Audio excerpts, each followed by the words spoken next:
Welcome to the Healthier Tech Podcast, the show about building a healthier relationship with modern technology. Now, here are your hosts, R. Blank and Stephanie Warner.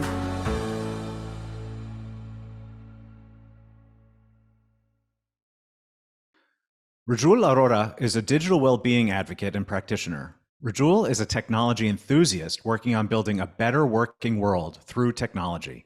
He's a millennial who's been on both sides of the table, completely addicted to technology, left it, and now he has a healthy relationship with technology. This transition has completely transformed his life personally, professionally, and mentally. Thus, he spread this message of healthy relationships with technology through various platforms. Professionally, he helps clients with end-to-end technology transformation. And Rijul has also delivered more than 70 talks at leading Indian colleges and global platforms like TEDx and Character Day. Welcome, Rijul, to the Healthier Tech Podcast. Thank you so much. I'm really grateful for the opportunity, and I look forward to our fruitful conversation and discussion here. Yeah, this should be a great talk. I really appreciate you making the time. Yes, been very excited about this one. I actually heard your interview on Evolve Digital Self, and I was like, oh my gosh, we need to talk to you about your work. So we're really excited. You've been on both sides of the table, as I said in the intro. You've been completely addicted to technology, then you left it and now use it in a healthy way. When did you realize your relationship with technology had become a problem? How old were you? What was the context? Correct. So I'll take this back 5 years back. I'll be around 21 years of age. What had happened was I used to check my phone first thing in the morning, last thing in the night. I was talking to people. I used to pick up my phone. I was fubbing people, wherein I'm snubbing people in person through my technology. And it was there in every aspect of my life. When I was studying in college, in classes, I had my phone with me. And I could feel all of these aspects affecting my happiness level, my academics level, my productivity level, my physical health, my mental health. So I could see all of this happening a lot. Hence, I felt that there was something wrong in my life, which was affecting my balance and my general well-being. So I decided that I would go to cold turkey to see what was life beyond tech as well. I think that was the trigger point wherein I could realize that it was affecting several aspects of my life. How did you know it was right? Because there's a couple of steps there. There's realizing that something's wrong, and then realizing, or suboptimal, and then realizing that tech was the cause of that. How did you come to realize that the technology was the cause of these negative feelings that you were having? So I would say while tech was a cause, it wasn't tech exactly. It was the way I was using tech. That's how I would put it. Because like anything else in life, it's a tool. Like it's a tool mindset. It's not something that would cause addiction per se, but like the way I was using it, like in the sense that I was checking first thing in the morning, last thing in the night, I could see its effect in different aspects of my life. Like if I go back a year, so what happened was that was third year of my college life. And during that period, I had a lot of responsibilities in the sense that I was leading clubs. I had to be always on. I had to lead teams. I had to be always available for my teams. And I had to, check in on people. I had to check in on their work. I had to constantly send emails, constantly send WhatsApp messages. So I was constantly hooked to my phone. So I think that transition from my second year of college to third year of college, when I had loads of responsibility, and I could feel that it was an easy way for me to use tech to reach out to them. I think that was a trigger point wherein I realized. And when I realized this problem, I was watching a lot of content around it. Like I watched Carl Newport's talk on quit social media. And then it made me realize, oh, I could relate with some of these aspects, or the TED talks, or the content that I was watching online. I could relate with those symptoms. So that's, I think, how, that awareness left me to watch some content, which made me realize, oh, I can relate with what's happening essentially. Cool. So, and you're going to see, I'll be jumping around here. So I appreciate you bearing with me here. So a lot of people, and I know we'll be talking about, a lot of people have heard this term and we'll be talking about it. It's called FOMO, or fear of missing out. But in a lot of the things I've seen you talk about JOMO, which I understand is the joy of missing out. Can you talk a little bit about what you view JOMO is, and share your journey with that?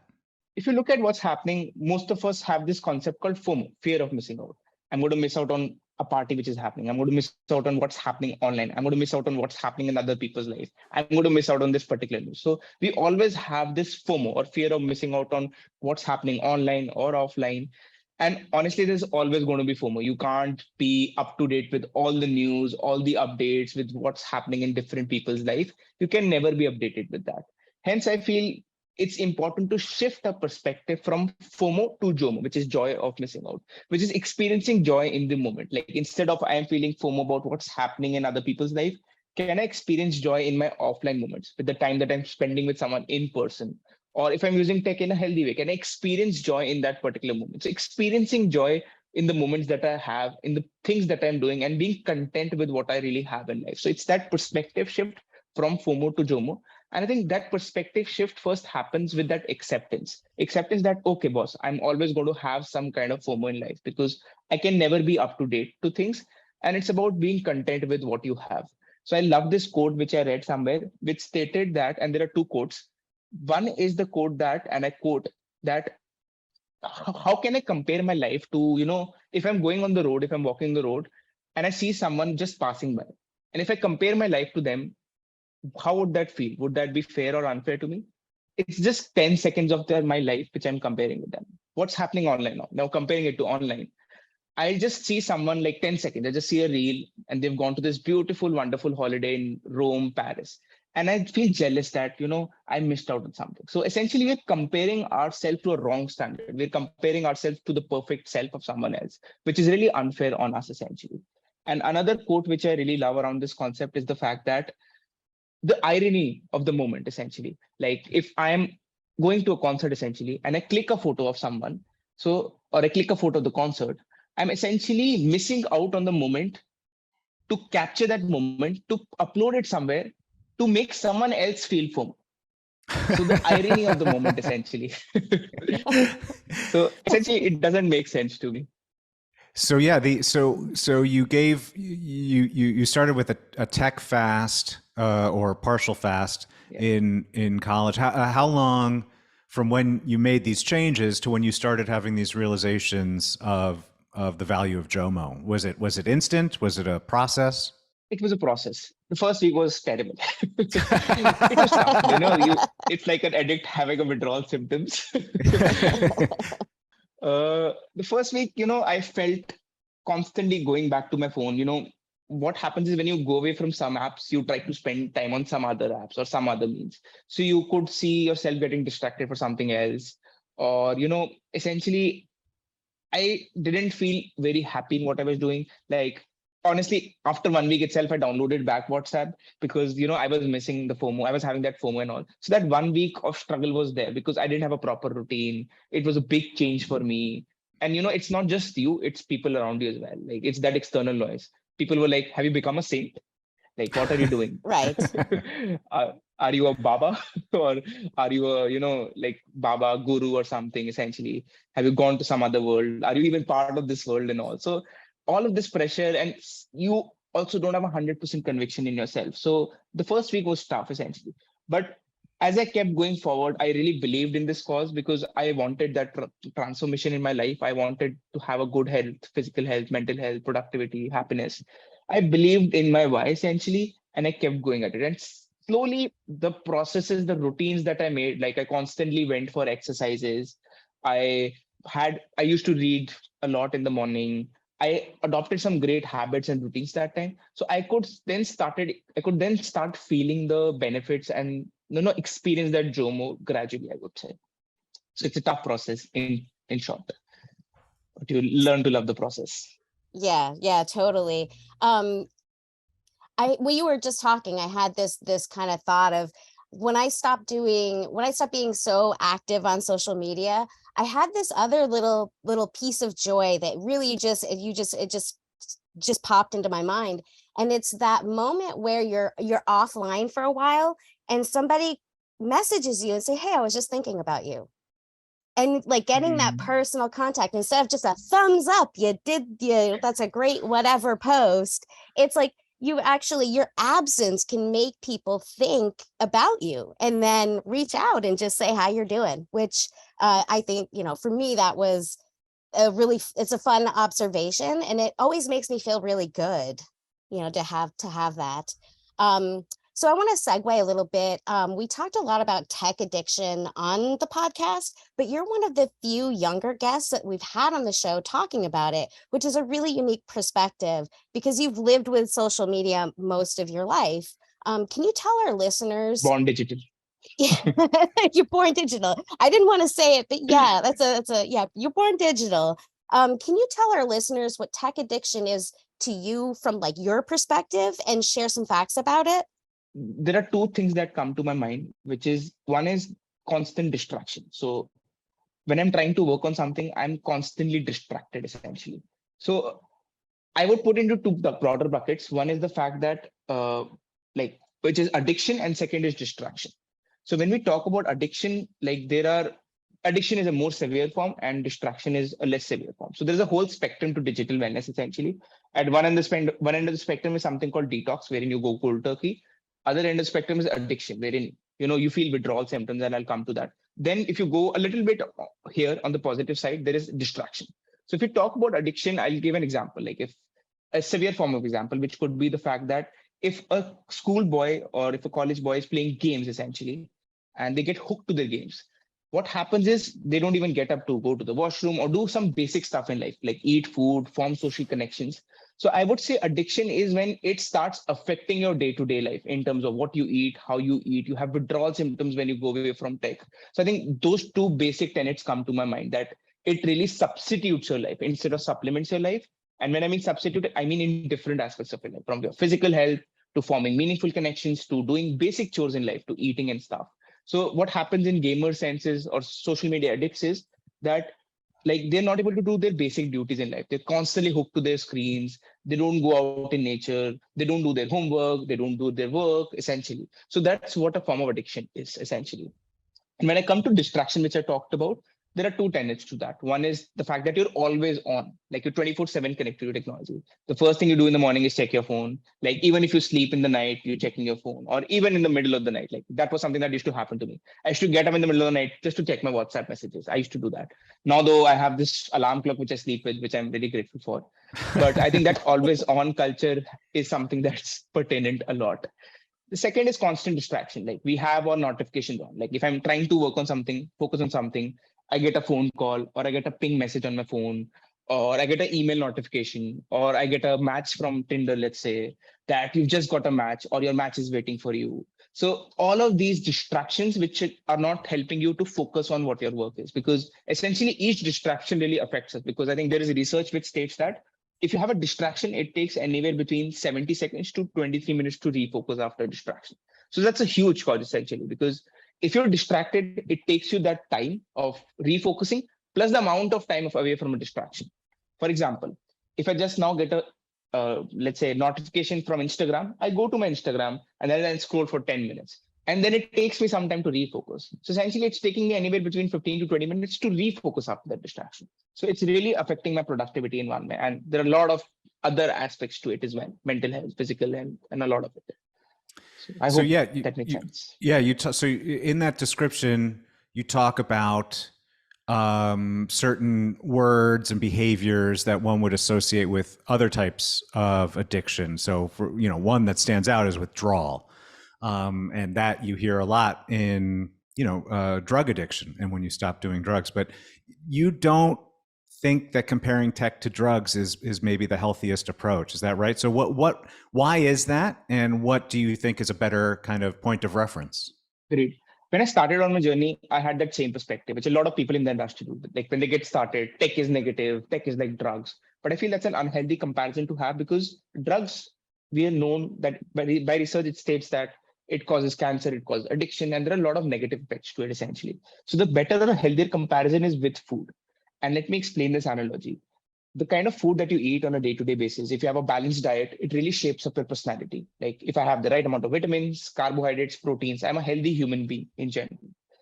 And if I look at it from the lens of digital life, if I am using technology moderately, if I consume the right kind of content, for me, it's consuming a lot of digital wellness content, or it's about self-help, leadership, digital transformation. So it depends on different people. And if I do it that way, then I'm growing as a person. So it's about growing yourself online. And third is the fact that we're producing as well. If you look at most of us, we are passively watching something on Netflix, we're passively scrolling through. Most of us are passive consumers online, but very few of us are going there and producing content as well, because social media and tech in general gives us a huge audience to reach out to millions of people. So are we also producers out there, wherein we're putting out content, putting out something we're passionate about and making an impact on communities? So it's about, using tech in the right way. And I feel the healthy food analogy is better because like, like with food, if you have the right type of food, you will be healthy. But if you don't have if you have junk food, then you'll not be healthy. Similarly, the digital diet concept comes in, because if you have a digital diet, like I mentioned, moderation, healthy consumption, healthy production, you will be healthy. But if you don't, like if you're using it constantly, distracted, if you're always on, then it would impact your productivity, mental health, and you'll not be a healthy digital citizen, Yeah. essentially. So tech provides a sort of it's a productive tool. It provides actual value, and if you use it correctly, this is what I'm hearing, right? If you use it correctly, it adds a lot of value, and if you abuse it, that's when problems start happening. Whereas with a lot of the things that we classify as drugs, its only value is the recreational component. Exactly. So And we can apply a lot of analogies to it as well, like food, you know, like if you don't apply the food hygiene, like if you don't have the food in the right way, Mhm. like if you don't wash it, you'll get sick. Similarly, if you go online, if you don't apply that safety hygiene, like good passwords, good privacy measures, good safety measures, you will not be maintaining your online privacy. So a lot of food analogy kind of sits similar to the screen time analogy. yeah, Yeah, I I like. think I really like that. I think it resonates, and it really, for myself, what you put in your body, what you put in your mind is really, obviously it's critical to good health. So the food analogy really makes sense. The way I tend to use social media is for inspiration. So my social diet, or my digital diet, is inspiration. It's what gets me up and motivated or excited to go do something out in the real world, or go find something or explore. So I really appreciate that analogy. Sorry, I'm I didn't mean to inspired. cut you off, Ar. No, that's No, cool. no, no. So, yeah. So in the last answer, right? Because when I was doing my background research on you, a lot of what I heard was about social media. So I know WhatsApp is a big example for you, but just social media in general. When and I know social media is a really big problem for a lot of people, but when I think about issues around unhealthy relationships with technology, I also would include things like Netflix and video games and all these other sort of immersive experiences that we experience through screens. But I think I started in your last answer to hear you talk about that, just scrolling through videos and so forth.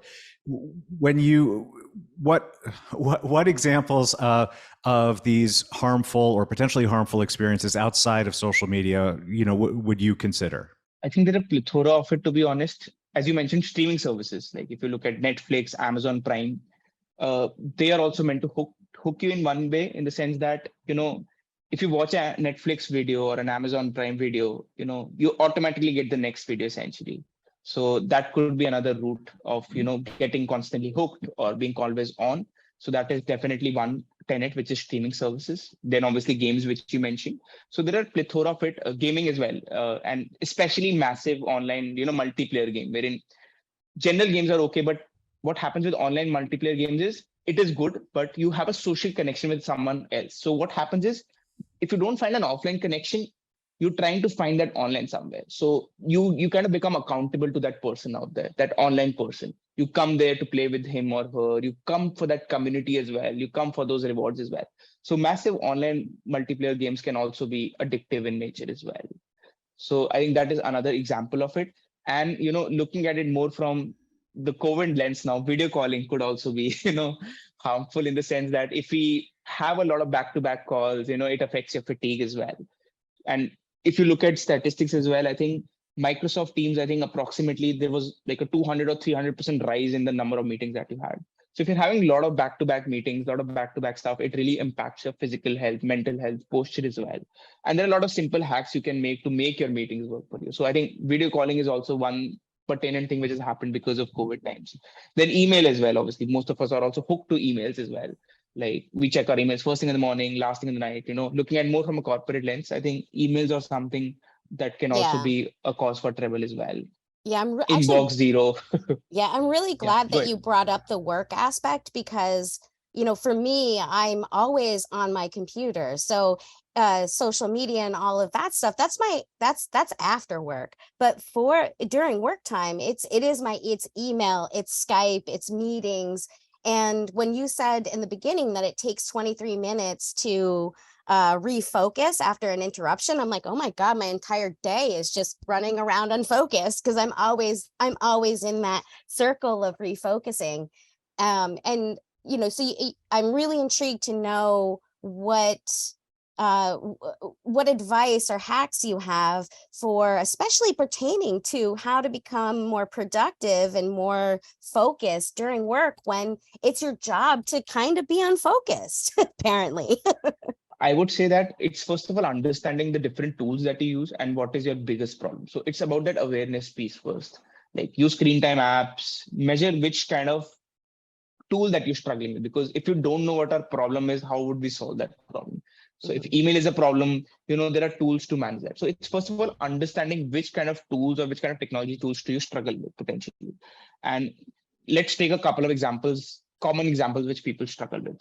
So if you're talking about, let's say, if you're having a lot of back-to-back calls, video calls, if that's something that you're struggling with, what you could do is, if you're taking a Zoom call or a Microsoft Team calls, you can hide your self view. So what happens is, when you're on a video call, you see yourself a lot. Like you automatically see your video, and that causes a cognitive overload in the sense that we are all conscious human beings. We're seeing how we are looking and all. So you can hide self view when you press your own video. So in that way, the cognitive load comes down of a video call. And there are settings in which you can have default meetings of 55 minutes instead of an hour, or 25 minutes of a 30 minutes. So you automatically get a 5-minute break. That is really possible within Microsoft Teams now. So these inherent features of tech really enable you to have that balance essentially. So if that's what it comes to, uh, like email. But let's say if you mentioned that you're facing a productivity issue, there is an app called Forest, which is the number one productivity app out there. What happens in Forest is, let's say I want to focus for 1 hour.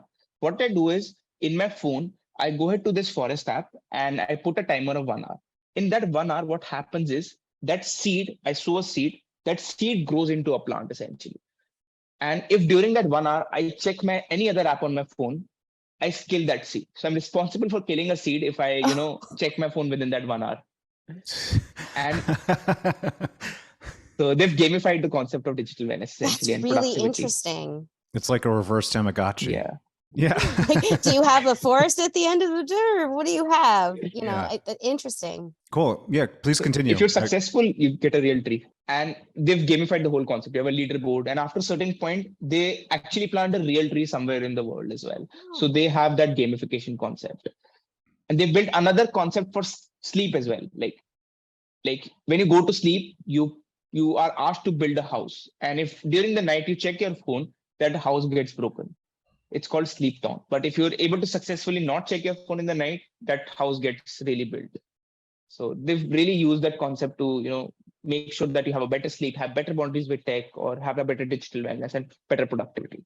So there are a lot of these apps out there, a lot of plethora of these digital wellness apps, essentially. So I'd like to learn. I'd like you to share with our listeners, but I'd also like to learn. I understand you do both coaching and consulting, and so I'm wondering, in this area, what does your kind of customer look like, and what do you do with them? What's the coaching and the consulting kind of who's interested in it, and what does it consist of? I primarily work with education institutes and corporates. Those are my two major areas. What I do is essentially 2 or 3 things. One is first like a keynote or a workshop thing, in which I kind of make people aware of these problems which I talked about, and then giving them tools and tips and tricks to help them understand digital wellness. Then there are people who are struggling with this in their personal life as well. Then they particularly reach out. These are generally people from, students in college, or these are corporate people, knowledge workers who are working on screens on all the time.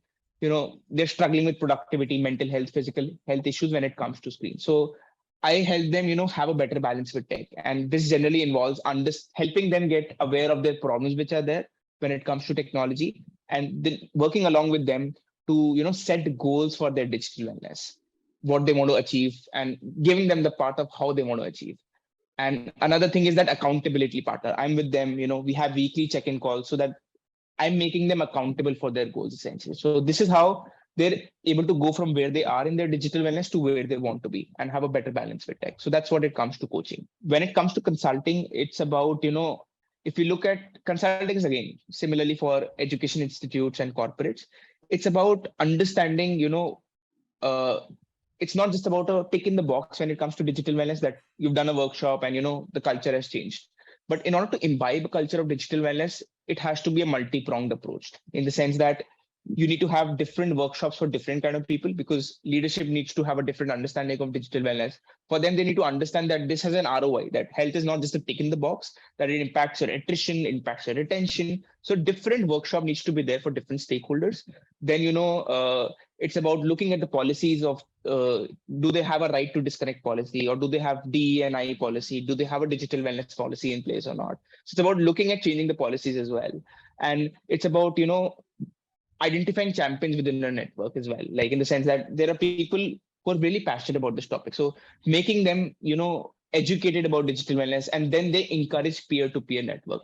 And, it can also be accompanied by comms as well, sending emails about digital wellness, educating them about digital wellness. So the point is, through this consulting engagement, we need to imbibe a culture of digital wellness and a positive digital culture so that, it improves your attrition, it reduces your attrition, it improves your retention, and all of your key performance indicators essentially. So, and so what I hear when I meet someone like you, who is actually making money and doing business like this, is that there's a growing realization in the corporate world that this is actually an important set of considerations. Is that your experience? Yes, it's definite. There has been a realization, especially due to COVID, because with COVID, everyone went online and the problem is extrapolated. And with aspects like metaverse coming to place and the technology is also becoming, more addictive, distractive, there is that realization that they need to do something about it.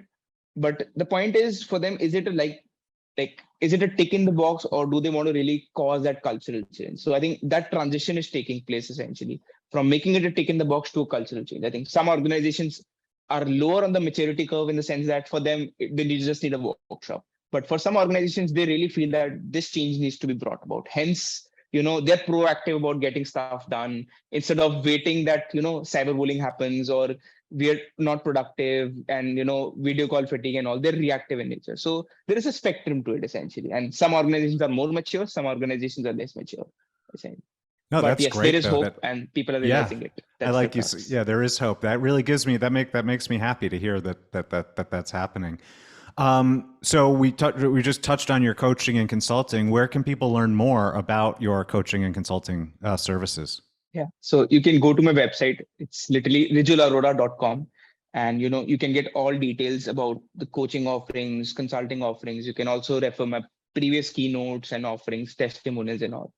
So feel free to reach out to my website, and we'll also put our LinkedIn. I'll also put my LinkedIn profile, and you can reach out to me, and happy to support, help you thrive in the digital world.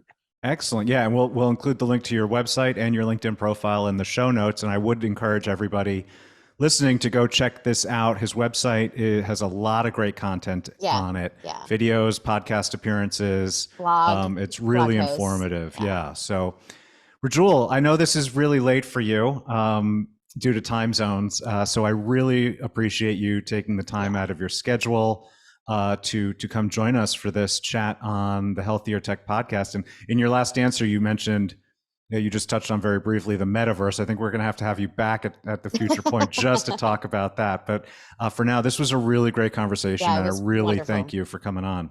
It's a pleasure. And I love the conversation that we had and hope to continue it in another way through metaverse and all. Probably we'll be having the next conversation through metaverse itself. Too.